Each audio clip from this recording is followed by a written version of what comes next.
Well, a number of Falklands veterans have used today as another moment to mark the 40th anniversary of the conflict. Brian Seggy from Dorset is one of them. He served for over 4 decades in the Army and Reserves, including in the South Atlantic. But all these years later, he still struggles with the impact of what he saw. He's been speaking to Edward Salt. If the British Legion hadn't been there, I don't honestly think I would have coped so well. In fact, I might not have even been here now. So the Royal British Legion, what they do is a real lifesaver. In 1982, Brian Seggy was based at Marchwood Military Port in Southampton. He was deployed to the Falklands conflict as a marine engineer diver when this happened. The anti-aircraft missiles were not yet effective. Both ships were hit. Sir Galahad was immediately in flames.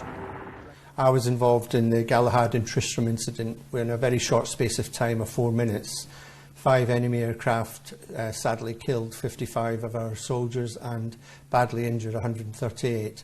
So I have some psychological injuries from that incident.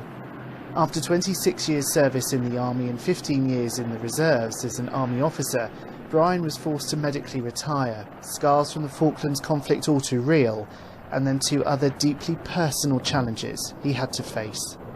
My nephew, Sergeant Mark McLaren, Royal Air Force, was killed in action in Iraq in 2007. He was only 27-year-old. I found that very difficult to deal with, and I found myself a little bit lost.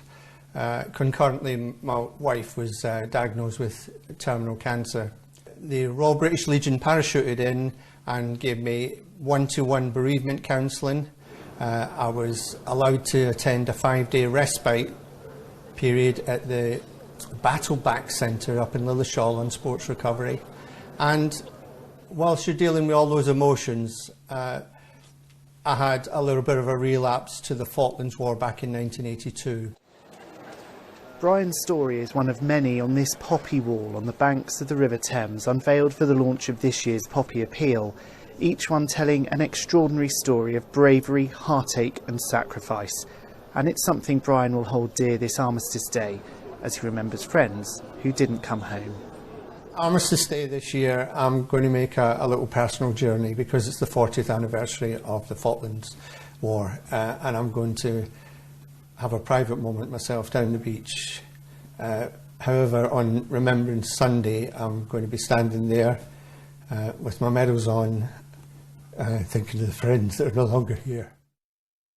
Our sincere thanks to Brian for sharing his story. And you can read about Falklands veterans who've returned to the islands, as well as see Remembrance Day tributes from across the region on the BBC News website.